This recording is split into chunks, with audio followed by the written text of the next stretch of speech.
नस्तईन, अल्लाह तेरी इबादत करते हैं और तुझी से मदद मांगते हैं। नाज़रीन, आज इमरान खान का एक तो पैगाम आया, दूसरा बिजली बम दोबारा गिरा, और तीसरा लोगों पर कैसे इलेक्शन ना लड़ने पर का दबाव है, वो आज मैं आपको बताता हूँ। मियाँ साहब के सामने कोई नहीं होना चाहिए। असल मकसद ये है। सबसे पहले बात करेंगे कि इमरान खान का बाबर इवान के ज़रिए पैगाम। उन्होंने कहा कौम इस कदर बाशऊर और मुतहिद है कि आज़ादी को कोई नहीं रोक सकता। आपका कप्तान सुपर फिट है।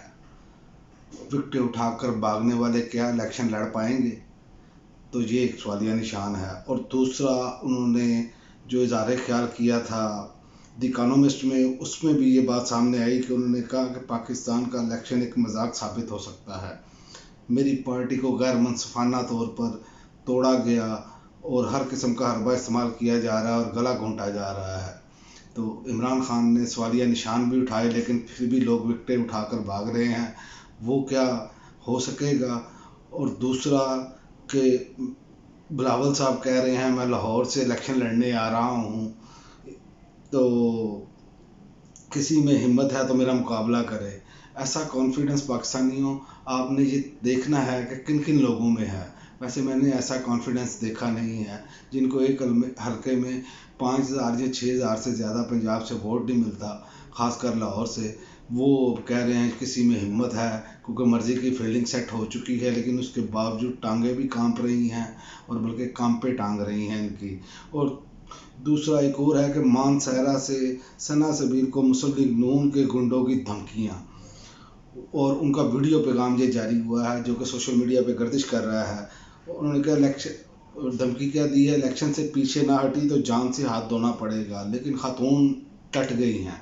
उन्होंने कहा है कि इलेक्शन जो है वो तो मैं लड़ूंगी, नवाज शरीफ जो चाहता है वो करके दिखा ले। मकसद ये है कि मियाँ साहब के आगे कोई बंदा खड़ा ना हो, मियाँ साहब अकेले रेस में खेलें। तो ये वही बात है कि विकेट उठाकर भागने वाली अपनी मर्ज़ी की जगह पर जाके लगा लें।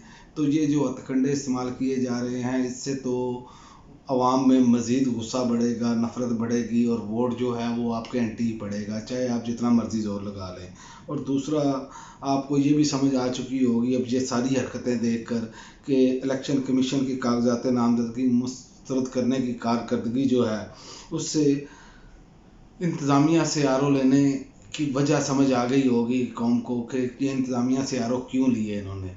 और ये जिस तरह की फस्तायत, ये आपको इलेक्शन तक ये मामला नज़र आएंगे वोट के हवाले से। बल्कि कोशिश तो ये भी की जाएगी कि अगर मामला संभले ना तो इलेक्शन किसी न किसी तरीके से मुलतवी किए जा सके, कोई भी बहाना बनाकर। ये भी कोशिशें जारी हैं, क्योंकि टांगें कांप रही हैं, इसलिए इनको समझ नहीं आ रहा। और एक और ख़बर मैं आपको देता जाऊं, जो इन्होंने बिजली बम गिराया है, इनकी कारकर्दगी की वजह से आज कौम भुगत रही है। बिजली 4.12 रुपये फ़ी यूनिट महंगी कर दी गई है।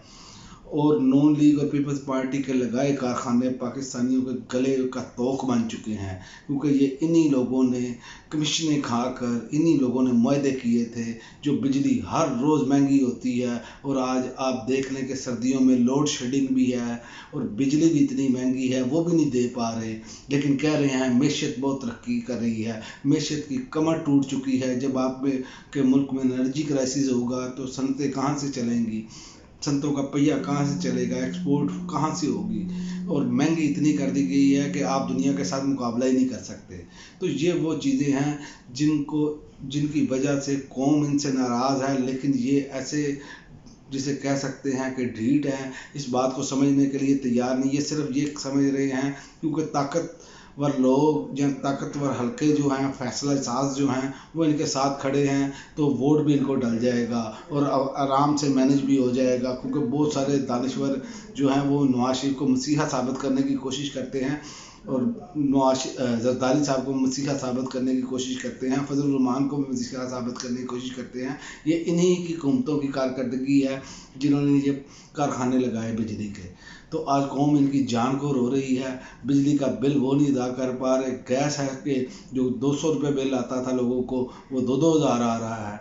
इसी तरह हर चीज़ में हर चीज़ बे लगाम है और कानून है कि उसकी कोई हुक्मरानी नहीं, सिर्फ गरीब आदमी जो जिसे कहते हैं कमज़ोर आदमी, उस पर कानून का भी हरबा चल रहा है। इसी तरह तमाम अदारे जो हैं वो इस टाइम इन्होंने बिल्कुल उनका बेड़ा गर्क कर दिया है। कोई इदारा अपना सही तरीके से काम नहीं कर रहा, जिसकी वजह से आज मुल्क बुरानों का शिकार है।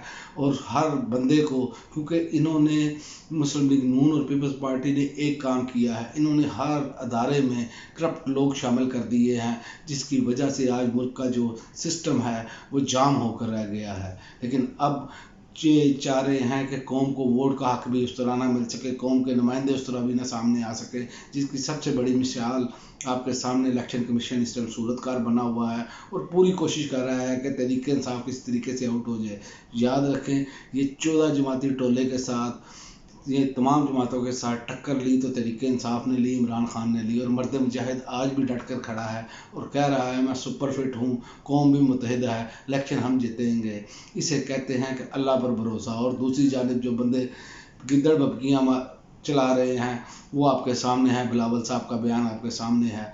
तो ये जो मामलात हैं ये आइंदा आने वाले दिनों में मज़ीद सख्त होंगे। आपको ज़हनी तौर पर तैयार रहना चाहिए। ये क्रैकडाउन होता रहेगा जब तक के इलेक्शन नहीं हो जाते। और इलेक्शन में एक मामला ये भी है कि ये कोशिश की जा रही है, अगर IMF का प्रोग्राम ना लेना हो, अगर IMF ने ये बात डाली और कहा कि साफ और शफाफ इंतखाबात करवाएं, तो फिर तो इलेक्शन इनको करवाने पड़ेंगे अगर IMF से पैसे लेने हैं तो, वरना इसके अलावा कोई चारा नहीं है। हाँ, अगर IMF भी इससे पीछे हटता है तो फिर इलेक्शन जो है वो डिले भी हो सकते हैं, जिसकी कोशिश की जा रही है। और मुसलसल खबरें भी यही आ रही हैं और जबर और फसाइयत वो वैसे ही जारी है। आपने देखा होगा रात को जरताज गुल के हवाले से वो इस्लामाबाद अपना पेशावर हाई कोर्ट के चीफ जस्टिस को सलूट पेश करना चाहिए कि वो वहाँ पर पहुँचे, रात गए और उन्होंने बाकायदा जरताज गुल साहिबा को हौसला दिया और कहा बेटी आप बाहर जाओ, आपको अगर गिरफ्तार करेंगे तो IG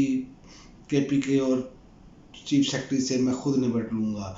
और ये होता है इंसाफ, ये होता है बर वक्त इंसाफ। इस तरह का इंसाफ नहीं होता कि आप लाइव समाते चला रहे हो और वकला की इंसल्ट कर रहे हो, बेइज्जती कर रहे हो। और मुझे समझ नहीं आ रही कि वकला कैसे खामोश बैठे अपने सीनियर्स की जैसे लाइव समात में बेइज्जती या कि जिस तरह के सवालात और जिस तरह की सर्जनिश की जा रही है वो कैसे बर्दाश्त कर रहे हैं।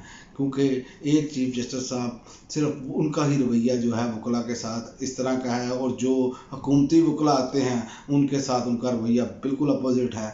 इसने बहुत सारे सवालात खड़े किए हैं, इस पर बहुत सारे इंटरनेशनल मीडिया में सवालात किए जा रहे हैं।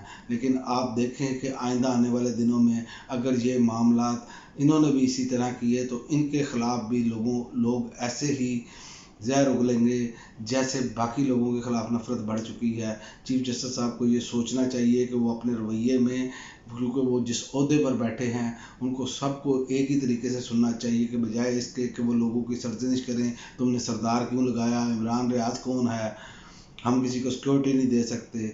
तो जनाब, अगर आप जिस मनसब पर बैठे हैं, अगर आप कोई ऐसा काम नहीं कर सकते तो फिर आपको घर जाना चाहिए। वरना आपके सामने है कि आज सोशल मीडिया पर chief justice Peshawar high court के हवाले से लोग सलूट पेश कर रहे हैं और उन्हें दाद दे रहे हैं कि इसे कहते हैं इंसाफ और इसे कहते हैं कि अपनी रिट पर अमल दरामद करवाना। अब तक के लिए नाज़रीन इतना ही, इजाज़त दीजिए। अल्लाह हाफ़िज़।